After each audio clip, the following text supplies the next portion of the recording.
Alternative budget priorities year 2024-2025 nga eno ereteddwa Joel Ssenyonyi Nsekezi akuya government ya Kyagulanyi mu parliament oba akuya alternative government mu parliament nga eno budget ino okugobererwa 2024-2025 ereteddwa yakufa nnyo ku ddembe ly'obuntu erityobolebwa okulaba nti liddamu kutyobolebwa okulaba ng'ensimbi ziteekebwa zigwanidde okugenda mu kuzimba enguudo, amalwaliro, amasomero, okusasula abasomesa abasawo awo ewagwanidde so si kugenda mu bintu bitagasa ggwanga Uganda n'okulanga obuli bw'enguzi bukomezebwa.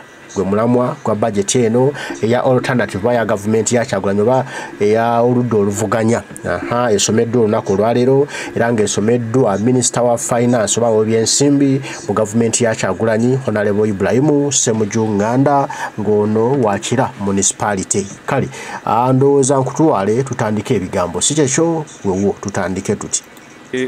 Leader of the opposition, my colleagues in the shadow cabinet, honorable members of parliament, invited guests, ladies and gentlemen, I was told by medical personnel that everybody at 40 is a candidate for another set of eyes. Now you can imagine someone of 80 plus. The leader of the opposition, on whose behalf I make this presentation, will and has distributed a huge booklet, which I've been advised will be launched at the end of this presentation, that sets out our priorities. I have done a summary, which I now want to present to you. This summary will not go into the details, sector or program by program, but it will capture the significant issues in the economy and what we need to do as a country. Budgeting is the best period to judge the progress the country is making. This progress must not be measured only against impressive figures of economic growth, but on how these figures have positively impacted people's lives. For example, Minister of Finance has told us that the economy grew by 5.2% last financial year, as compared to 4.6% of the previous financial year. And the target in the medium term is 7%. You need to note that while the country has maintained decent figures of economic growth, unemployment and poverty levels have remained high. The Uganda National Household Survey of 2019-2020 put poverty levels in the country at 20.3%. And a multi-dimensional report released by Uganda Bureau of Statistics, which studies deprivation, put dimensional poverty in the country at 42.1%. Unemployment, according to Minister of Finance, has increased from 8.8 to 8.8 in 2019 to 12% in 2021. That's why Uganda is ranked country 159 out of 193 countries by the United Nations Human Development Index report, the latest one. Because human development is measured mainly against progress in education and health. Public debt is our #1 challenge as a country. The public debt has reached 97.4 trillion, which is 52% of the country's GDP. It had hit 53.7% at some point in 2022-2023, according to the Auditor General. The International Monetary Fund urges poor countries not to contract debt above 50% of their GDP. It is unsustainable because GDP simply means the value of goods and services you are producing. So if you are unable to get money from the goods and services you are producing to pay your debt, it means you're in a crisis. And that could be the reason the Minister of Finance, if you read their documents, are trying to revise the debt figures. They put them at 86.7, which is 46.9 of GDP, to make it look sustainable. Finance claims public debt declined from 48.4 to 46.9 last financial year. Next financial year, ladies and gentlemen, you need to take note that government has allocated 20.6 trillion, of which interest payment is 7.6 trillion, and 13 is payment of principal. 20 trillion in a budget, initially it was 52, now they are fidgeting with it, 54, 58. But 20 trillion of that budget is debt servicing, and 7.6 is interest payment. That means that debt servicing will consume 38.4 of our total budget.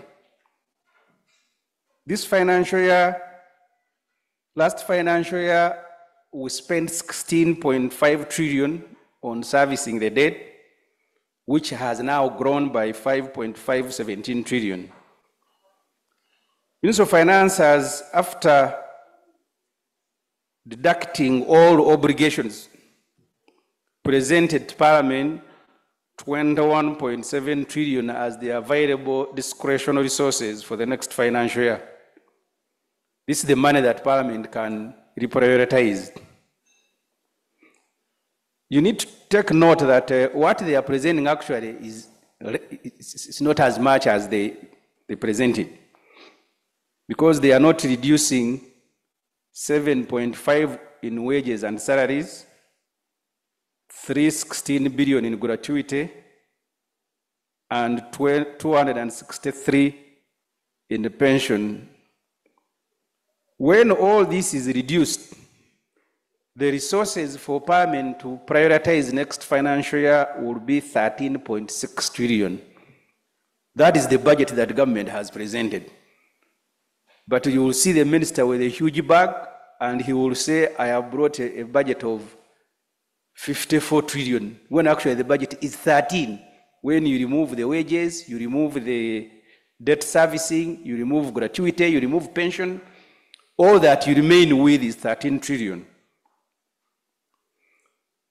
That's what debt servicing has done to our economy. In a space of 1 year, it has grown by an additional 5.5, as I said earlier. In fact, the NRM should have chosen budgeting for debt servicing as their theme. The Auditor General notes on page 43 of his report that 25% of taxes collected are spent on interest payment, and 10% of our taxes goes towards payment of the principal. I am now on external debt. While in principle, we are not opposed to borrowing to finance the country's development agenda, we reject mortgaging the country through reckless borrowing. Reckless borrowing is eroding our sovereignty as a nation. It is also imposing a huge burden on our children and grandchildren, because some of the debts will mature when we are either dead or are no longer in service. Uganda's external debt stock, according to Auditor General, is 52 trillion. Our annual external debt servicing has reached 3.2 trillion, of which 19 trillion is interest, the money that we are paying to our foreign lenders. 1.9 every year is interest. About 12 trillion which is 23% of this, is from China. That money, unfortunately, including money from China, includes commitment fees on undisbursed, you can use the ordinary English, on unutilized loans. We will therefore be paying 8.8 billion per day next financial year in foreign debt servicing. We will be paying 8.8 billion per day next financial year in foreign debt servicing. So I want to break these figures. So every day, we will be paying 8.8 billion every day in servicing money that we have borrowed from many lenders, including China. And that is just interest. Of this, 5.5 billion will be interest. No. So the 8.8 is the total sum we'll be paying every day to our foreign lenders. 5.3 billion every day will be interest payment. 5.3 billion every day. You can count 24 hours. 8.8 will now have gone to foreign lenders in debt servicing. And I want to look at Chinese loans. China alone, as a country, is collecting 1.1 billion from Uganda daily in debt payment, of which 358 million is interest daily. So you can count 24 hours, and China has taken 1.1 billion from Uganda, of which 358 is interest every day. Annually, China is collecting about 412 billion in debt service, of which 130 billion is interest. I started with the debt, this is annual. As of December 2022, China, through her Exim Bank, had extended loans worth over 3.4 billion, approximately 12 trillion, to Uganda in the last 10 years. China accounts for 75% of our bilateral debt stock and 23% of our total foreign debt. China, according to the report on public debt, holds the largest share of undisbursed debt stock at 29%. The country is paying 434 billion in commitment fees for unutilized loans. We are paying 443 billion in commitment fees for unutilized loans. A bulk of this money, 124 billion, which is 29%, is paid to China, as earlier noted. And you know Chinese loans are expensive. We contract them at 2%, compared, say, to IMF and World Bank. I have been unable to provide the list here of Chinese loans that we have contracted, but we can provide to you for science and technology, roads and so on and so forth, the power dams. So this list we will distribute after. And I want to go to domestic debt. According to the Auditor General, domestic debt has reached 44.6 trillion. This is mainly the money government borrows through sale of bonds and treasury bills. Next financial year, we are required to service interest on this domestic debt to the tune of 5.6 trillion. There are bonds and bills that will mature, and because we don't have money to clear them, we will run to the nearest bank to borrow 9.5 trillion to service this domestic debt. This is what economists at Ministry of Finance call domestic refinancing, debt rollover. This 9.5 trillion debt rollover and 5.6 trillion interest brings the total domestic debt servicing to 15.1. So we require 15.1 to service domestic debt. And please take note of the following. Even what government calls domestic debt, actually it's not domestic debt. Why? Our financial sector in Uganda is dominated by foreign players. We have 25 licensed commercial banks, only 4 are local banks. So even the government tells you that we have gone to borrow locally, They go to Stanbic, which is not owned by Uganda. That's why all the interest will go away. But they will have told you, no, this is foreign borrowing, this is domestic. Actually, it's not domestic. The list of the banks is also provided. We can share 25 licensed banks, only 4 are local. And then we keep borrowing from these banks and tell the country that this is domestic borrowing. Actually, it is also foreign. You need also to take a note the points that the leader of opposition earlier made. Because if you borrow from foreign lenders, and I've given the figures every year, and even what you call domestic borrowing, you go to the same lenders, but they only have branches here. They take 20 trillion every year is paid to service debt to banks that are foreign owned here and banks from foreign countries. And then you go sector by sector. You look at the telecom sector. The key players are foreign. All the money they get is repatriated. You go to the energy sector. Even after disbanding the Uganda electricity UEB, we went and brought in foreign companies to run our energy sector. So Meme is taking money, Stanbic is taking money, then you go to borrow from China, and then you don't have to be an expert to know why poverty levels are rising and why the levels of unemployment are rising. And most important to note is that we borrow money and don't utilize it. And then we pay exorbitant fees. So the total of undisbanded loans now is at 18.7 trillion. So this money we have filled forms, they have given it to us, it is available. But we are not utilizing it. So the requirement is that we'll keep paying fees, and we keep paying the fees, but the money is not utilized. The Auditor General quotes a lower figure of undisbursed loans at 14.5.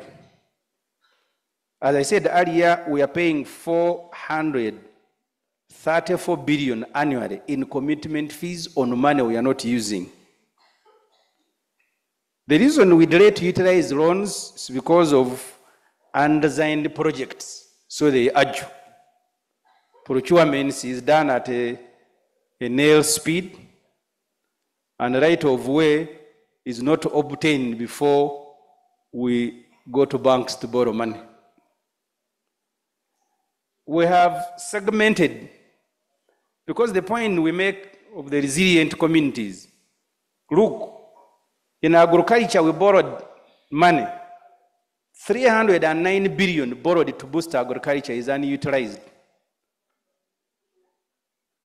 And we provide a table here for you to see. We borrowed money for digital transformation. It is also not utilized.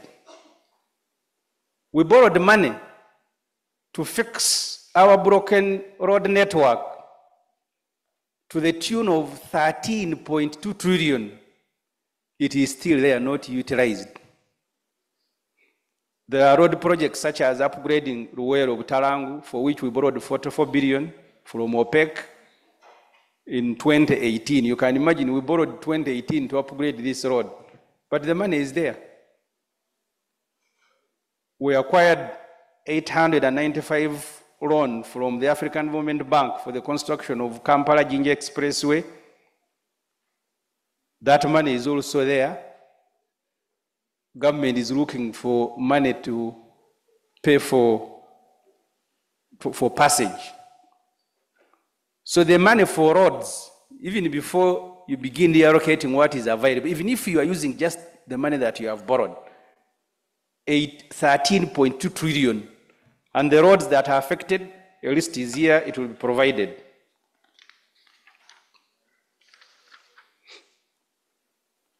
The same applies to the health sector, where we have borrowed money to fix our health infrastructure, but this money is also not utilized. It goes to innovation, technology, and development transfer. In the manufacturing sector, 276. In public sector, 43 billion. Regional development, 109. I am giving you figures of money borrowed for these sectors or for programs that is not utilized. In the energy sector, we have borrowed up to 3.3 trillion. We have used only 2.3 trillion. And a list per sector is provided, which we'll be sharing.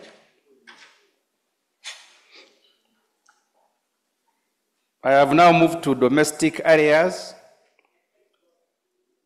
The total stock of central government area, according to finance, rose from 4.8 trillion 2020-2021 to 7.9 trillion in 2022.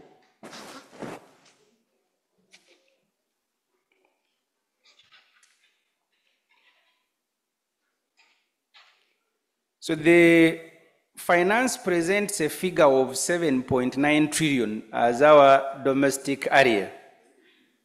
The Auditor General presents a figure of 10.8 trillion. And this is money owed to people who have supplied the government in various categories, including court awards, taxes, pension, etc., rent. What is worrying is that government is only providing 200 towards clearing domestic area. So government owes its suppliers 10 trillion, but in the budget they are providing 200 billion.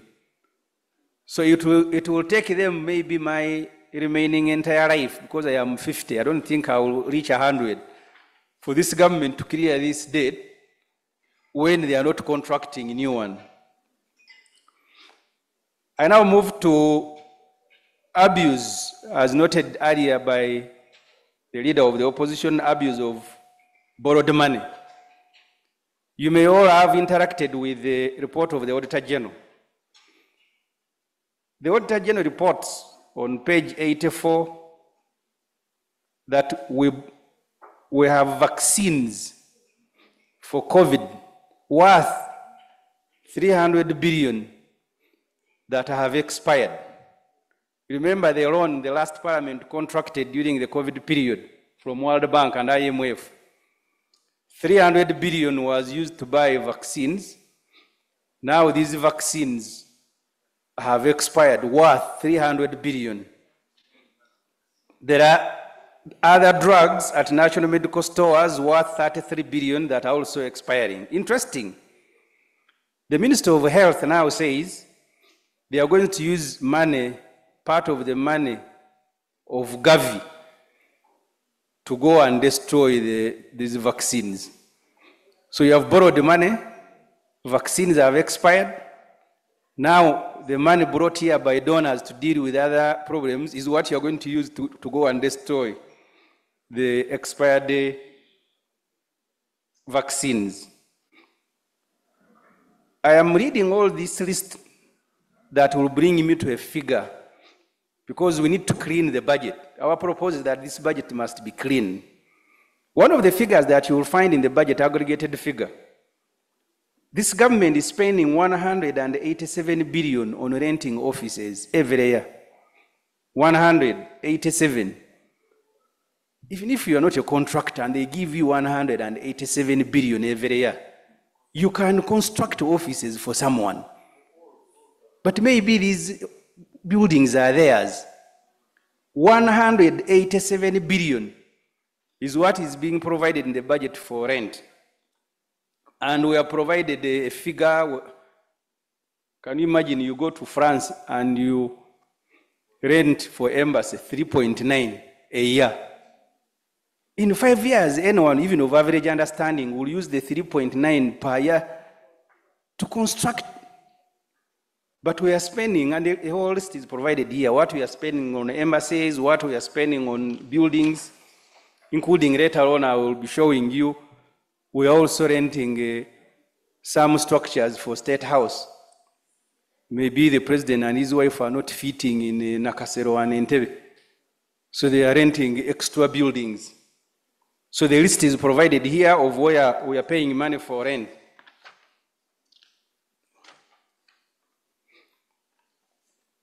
Next financial year, we will spend 780 billion on transporting public officers. 780 billion. On average, that's what we spend. Because usually we spend 220 billion acquiring new vehicles. We spend 404 billion fueling them. 155 billion on maintaining these vehicles. So in a year, we are spending 780 billion. The leader of opposition earlier spoke about phasing out, which is part of the presentation that you have. Reducing on cost of public expenditure like RDCs. Because an RDC in Rubaga, the best you can do is buy him a motorcycle. Someone is resident in Rubaga, that's where he's an RDC. You buy him a pickup of 400 and then you fuel it and maintain it and give him a drive. And all they do is to visit one radio station after another to go and badmouth the opposition. And you will see a whole fleet, 200 vehicles, brand new pickups for RDCs. And you all know what they do in your respective areas. Because you can even buy them bicycles. So the table here is showing how much you are going to spend on buying vehicles, on fueling them, and maintaining them. We are going to spend 162 billion on donations by our leaders. And a list is provided here. Mr. Museveni, under his residence, he will donate 77 billion. Again, he has what he calls support presidential initiatives, 59 billion. Parliamentary Commission has 4.9 billion for communication and public affairs. Again, Museveni has 4.2 billion in his office for donation. The Prime Minister has 3.7 donation. The Speaker of Parliament, 2.4 billion donation. The National Council of Sports, 2.4 billion donation. The government whip has 1.8 billion donation, not his entire budget, but he has 1.8 billion for donation.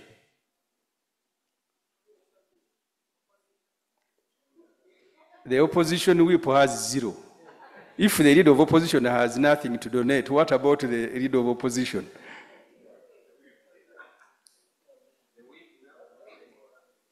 So the whole list of who has money to donate, that comes to 162 billion is here. You can interact with it.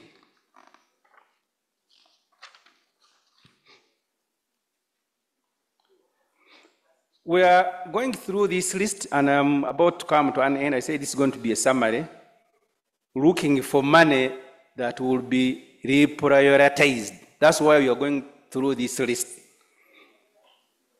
Money for donation, money for vehicles, money for this. All this money can be reprioritized in the sectors that the head of opposition outlined here: health, education, sectors that are going to help our people. But before I do that, let's look at the revenue projection. We had problems with the finance when they came to Parliament. They said revenue, the projection was that it was going to grow by less than 1%. Yet on average, it has been growing by 11%. And that's why they had maintained 29 trillion when you go to the side of resources to finance next year's budget. When we maintain the annual revenue growth of 11, it means we'll have 33.4 trillion and not 29.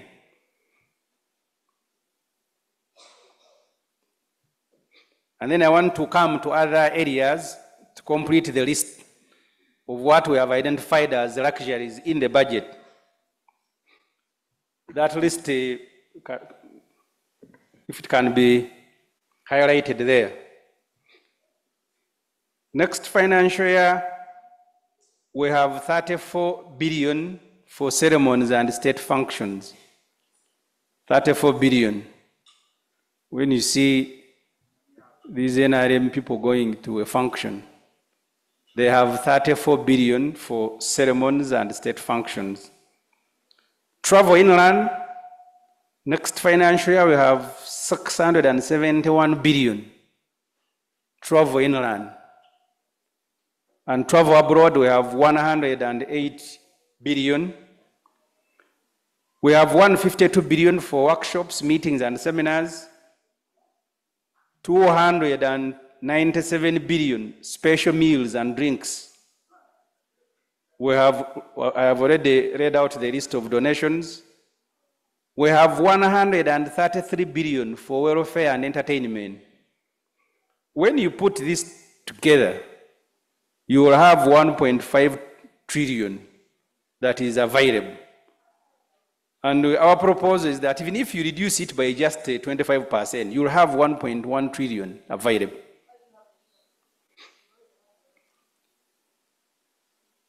I now come to our budget proposal. After doing all what I have outlined, we think the realistic budget for Uganda should be 43 trillion shilling, not any other figure. Why? If you look at and you need to take note of this, every year government presents a budget, and I'll use last financial year. They presented a budget of 54 trillion. When it came to the actual release, they usually publish in newspapers that we have released the money. Most of the time they have released the air. Because what that release means is that they have now asked the government agencies to begin submitting invoices to finance for payment. When those invoices are submitted to finance for payment, there is no money. The most interesting thing is that even when they budgeted for 54 trillion, they made release less than 5.4 trillion. By their own release, they have a budget of 54. When they published the theoretical release, it was less by 5.4. When it came to actual money that is spent, it was actually 43 trillion. So the realistic money that was available, that was spent, was 43 trillion. But they released about 49 trillion in theory. But they did not even release the whole budget as they had presented it. We are doing this coming to a figure, and this will be the last part. The figure that has, if you can go there, the figure that has our budget.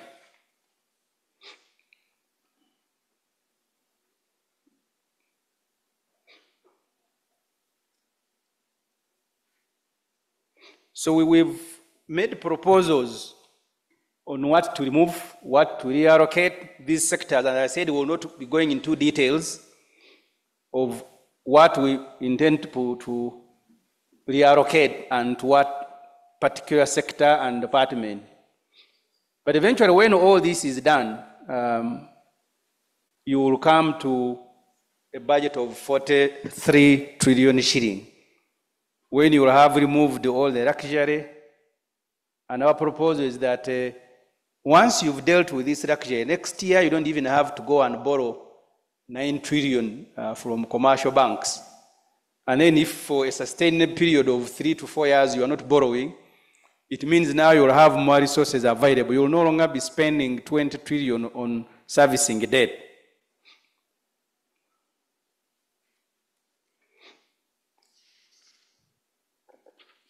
Finally, I hope I have been clear because I said this is going to be a summary.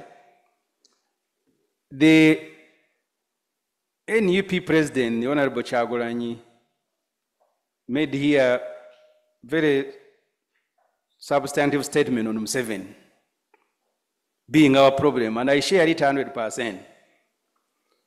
Part of the problem that we have in this budget,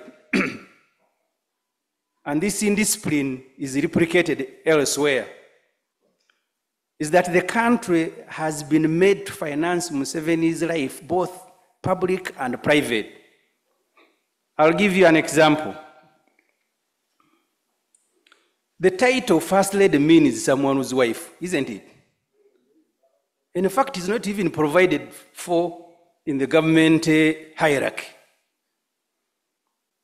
But next financial year, we are going to pay someone. His name is Waiswa Charles Baker. His job is executive assistant to First Lady. So, for Museveni's wife to be Museveni's wife, we must recruit staff for her, including an executive. I don't know really how he's going to engage with 2 adults who are married. But his job, and he's paid 4 million. Because how can you be paid to be an executive secretary to a non-existing office? The office of First Lady does not exist. But we are recruiting someone to facilitate that office that does not exist on the government's structure. And the name is there. You can look at the policy statement of the presidency. We also have a special presidential assistant on household affairs, Butagira Penelope. This person is paid 8 million per month to help these 2 adults on their household affairs. And that brings the entire list of people who work at Museveni's residence to 1,000. As you earlier interacted with it, he has 51 cleaners, 62 cooks, he has 80 gardeners, 29 housekeepers, 10 Dobby and roundary attendants, 100 private secretaries, 14 room attendants, 22 presidential assistants at the residence, 51 waitresses and waiters, and 14 presidential advisors. So these are people who are supposed to be helping our president and his wife, because State House is provided for under the Presidential Emoluments and Benefits Act as a residence of the president. Interestingly, and we'll be sharing these lists as well, Mr. Museveni has also created another category of mobilizers and political. Some of them are mobilizers, political assistants in the State House. They do Museveni's political work, but they are paid by Uganda. For example, someone mentioned Namiaro here, the one who was in Kororo abusing Muslims who went to Foftari. Her salary in the State House is 12 million per month. But she sits at Museveni's office as chairman of NRM in Chambogo. So someone who is employed by NRM in Chambogo is on the payroll as a special presidential assistant, 12 million per month. That list has nearly 200 people who are doing that sort of work. We'll be sharing it. So, honorable members, the details of allocations of our proposals are in a booklet that the Leader of Opposition will launch. And these proposals are proposals sector by sector, program by program. What I have outlined here is a summary and the structure of the economy. So I want to thank you very much for listening to me, for God and my country.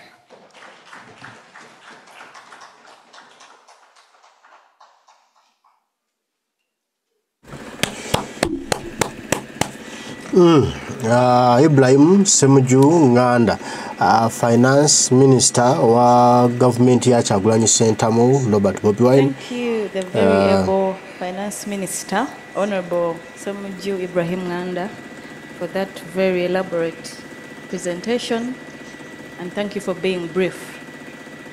Allow me, honorable members, welcome the Honorable Miriam Atembe. Byebyo nga bwannyonnyodde nga bwabitugambye nga bwabikuttemu budget bwe yandibadde singa gavumenti ya Kyagulanyi ebadde mu ntebe era ebintu byanteereddwako essira nga biyamba munnayuganda. Mbaagala nnyo mwenna abaliko mwebali kubaako Omukama Katonda nsaba bankuumire tujja kuba tuddamu batayi mweraba.